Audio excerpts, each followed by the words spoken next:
അളിയാ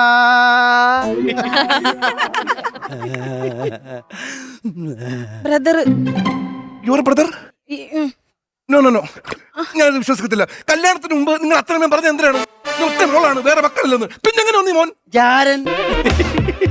oh my God, ഈ ചെക്കോസ്ലാവിയിലൊക്കെ ചാരന്മാരെ കണ്ട പോലീസ് അപ്പ ഷൂട്ട് ചെയ്യും. Lucky man. അയ്യോ, ചാരനല്ല, ജാരസന്തതി എന്നാണ് ഉദ്ദേശിച്ചത്. അവിഹിതം. ഇത് സഹോദരനാണോ? സഹോദരനാണെങ്കിൽ പിന്നെ എന്താ ഈ അലമാരി കയറി ഒളിച്ചിരുന്നത്?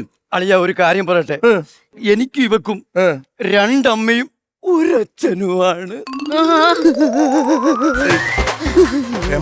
I am really sorry. ഒരു നിമിഷമെങ്കിലും ഞാൻ നിന്നെ തെറ്റിദ്ധരിച്ച് ഞാൻ എന്ത് പന്തന. അളിയ സോറി, അളിയ സോറി. ഒരു പെങ്ങളെ കാണാനുള്ള വ്യഗ്രത എനിക്ക് മനസ്സിലാവും. അളിയ, എനിക്ക് വെള്ളം ഒഴിക്കേണ്ട ആളാ. അതും കൂച്ചുവോ?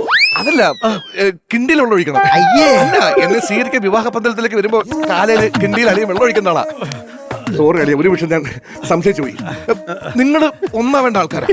വാഹേമ, സത്യം പറഞ്ഞ ഈ നിമിഷം ധന്യമായി. എനിക്ക് എന്തുമാത്രം സന്തോഷമായെന്നറിയോ? നിങ്ങൾ ഒന്നിക്കേണ്ട ആൾക്കാരാ. എങ്കിൽ അളിയനും പെങ്ങളും പോട്ടെ. എവിടെ പോവും? അല്ല, പെങ്ങളെ കണ്ട സ്ഥിതിക്ക് ഒരു ഔട്ടിങ്. ഔട്ടിങ് നമുക്ക് പിന്നാവാം. ഇന്ന് സന്തോഷത്തിന്റെ നിമിഷമാണ് അളിയ. എനിക്ക് ഒരുപാട് ഹാപ്പിയായി.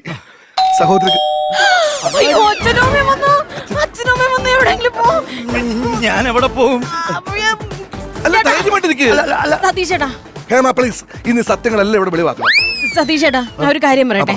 സതീഷേട്ടൻ വന്നതല്ലേ, അപ്പൊ നമുക്ക് അച്ഛനും അമ്മയ്ക്ക് ഒരു സർപ്രൈസ് കൊടുത്താലോ? സർപ്രൈസ്. സർപ്രൈസ് കൊടുക്കാം. പെങ്ങളെ കണ്ട് അനുഗ്രഹിക്കാൻ വന്നതാണല്ലോ, അവർക്ക് സംശയമാവും. അതുകൊണ്ട് സർപ്രൈസ്. പൊയ്ക്കോ.